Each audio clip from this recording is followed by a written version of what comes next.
সোনারপুর আপনজনের তরফ থেকে আমি অপরূপা। আসুন আজকে আমরা খাবারটা দেখিয়ে দিই। তোকে হাত তুলতে হবে না, তুই লে। খাবারটা দেখিয়ে দিই আজকে।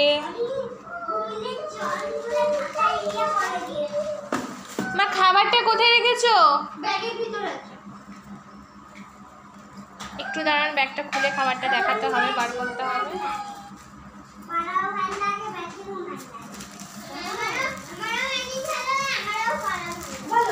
এই দেখুন স্লাইস করা পাউরুটি আছে, সবাইকে 2 পিস করে পাউরুটি দেওয়া হবে। আর সাথে অদ্রিজা এখানে আসে না, অদ্রিজা পড়ে যাবি কিন্তু ওটা।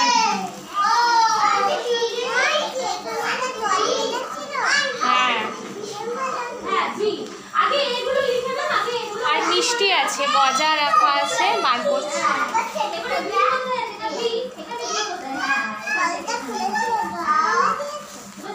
আমি কার সাথে বলবো কথা? ওখানে যাও, ওখানে যাও। কি হলো শিয়া? আসবে না এখানে, এখানে আসবে না এখন। আর এই যে গজা দেওয়া হবে, একটা করে মিষ্টি, একটা করে মিষ্টি দেওয়া হবে, আর 2টো করে স্লাইস পাউরুটি দেওয়া হবে। তো হাতটা পুরো চ্যাকচ্যাক করছে। যাই হোক, যারা যারা আমাদের চ্যানেলটাকে সাবস্ক্রাইব করেছেন সকলকে অসংখ্য অসংখ্য ধন্যবাদ। যারা করেনি তাদেরকে বলবো একটু চ্যানেলটাকে সাবস্ক্রাইব করে নিন। যদি ভিডিওগুলো ভালো লাগে লাইক করুন, প্রচুর শেয়ার করুন। আমার চুলের অবস্থা খুব খারাপ দেখতে। কুণাল কিন্তু আছে, কিন্তু পুরাল তোকে কিন্তু দেবো না খাবার। শিয়া, চুলের অবস্থা খুব খারাপ, কারণ এতক্ষণ ধরে সবাই মিলে খুব চটকাচ্ছিল, তাই চুল টুল একদম নষ্ট হয়ে গেছে।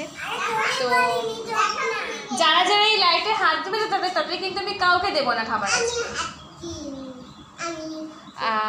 বারুইপুর থেকে আপনাদেরকে আমরা আগেই দেখিয়েছি যে বারুইপুর থেকে আমাদের একজন ম্যাডাম আমাদেরকে আজকে বাচ্চাগুলোর জন্য খাতা দিয়েছেন। অনেক দিন আগে, এই কয়েকটা দিন আগে দিয়েছে আমাদের মেম্বারের হাতে।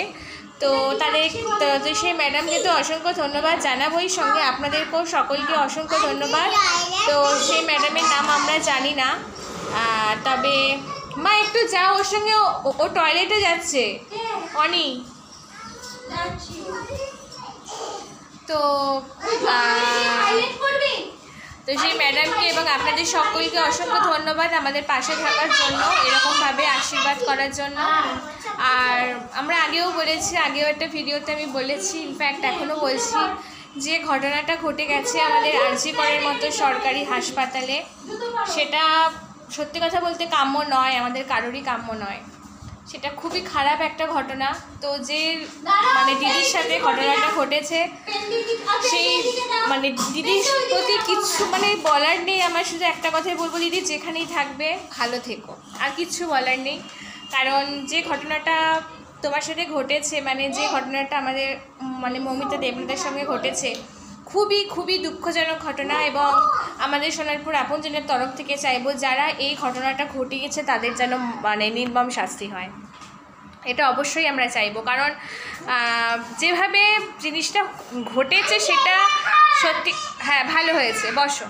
যেভাবে জিনিসটা ঘটেছে, এই বাইরে যাবি না, তিয়াশা শিয়া আমার কিন্তু লাগছে। যেভাবে জিনিসটা ঘটেছে সেরকমভাবে মানে একটা পশুকে হত্যা করলেও আমাদের চোখে জল আসবে। সেখানে আমাদের মানে দিদি তো একজন মানে ডাক্তার বলতে হবে, মানুষ, সাধারণ মানুষ, আমাদের জীবনদাতা। ডাক্তার মানে অ্যাকচুয়ালি জীবনদাতা, ভগবানের সমান। সেখানে সেই ডাক্তারকে এরকমভাবে নৃশংসভাবে খুন হতে হচ্ছে, তাও হাসপাতালের মধ্যে, নিজের কর্মস্থলের মধ্যে। সেখানে আর মানে সত্যি কথা বলতে আমাদের মেয়েদের কোথাও কোনো সুরক্ষা নেই, সেটা আরও একবার কিন্তু প্রমাণ হয়ে গেল। তো কি বলবো, আমাদের মা, দিদি, বোনেরা, আমার বান্ধবীরা, সবাইকে বলবো একটু ভালো থেকো, সুরক্ষিত থেকো, সাবধানে থেকো। আর রাস্তাঘাটে, বাড়িতে, কর্মস্থলে যেখানেই যাও সেখানেই বলবো নিজেকে সেফটি রাখার চেষ্টা করো। কারণ চারিদিকে এত হায়নার দল ঘুরে বেড়াচ্ছে এখন, তো সেখানে মানে সেখান থেকে নিজেদেরকে রক্ষা করা খুব কঠিন। কিন্তু তাও রক্ষা করতে হবে, কিচ্ছু করার নেই। আর আমাদের দাদা বাবা সমস্ত বন্ধুদের বলবো যে নিজেদের ঘরের যারা মানে ফিমেল মেম্বার আছে, নিজেদের মা, বোন, গার্লফ্রেন্ড, স্ত্রী, সবাইকে প্লিজ একটু সতর্ক রাখবেন, ভালো রাখবেন, সাবধানে রাখবেন এবং এসব মানুষরূপী পশুগুলোর হাত থেকে একটু প্লিজ বাঁচাবেন। আর কিছু বলার নেই। আমাদের সকলের তরফ থেকে একটাই অনুরোধ যে যারা এই ঘটনাটা ঘটিয়েছে তাদের যেন নির্মম শাস্তি হয়। এবং দিদিভাই তুমি যেখানেই থেকো ভালো থেকো। আর মৌমিতা দেবনাথের পরিবারকে আমাদের তরফ থেকে সমবেদনা। ওরে বাবা রে, আমি তো পাগল হয়ে যাব এবার। পাগল মানে কি? পাগল মানে পাগল। ওরে বাবা, সমবেদনা। আর কিছু বলার নেই আমার, কারণ যারা হারিয়েছে তারাই বুঝতে পারছে তারা কি হারিয়েছে। আমরা হয়তো অনেকেই সমবেদনা জানাতে পারবো, সহানুভূতি দেখাতে পারবো, কিন্তু যার হারায় সেই বুঝতে পারে যে সে কি হারিয়েছে।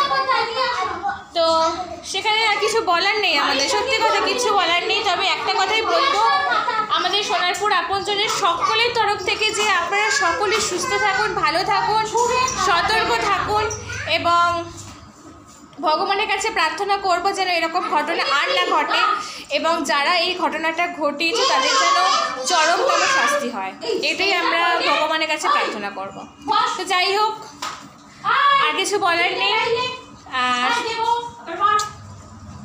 বলার নেই। আমরা আবার পরে ফিরে আসছি। Thank you. এবার কিন্তু আমার লাগছে, সত্যি কথা বলছি, আমার লাগছে।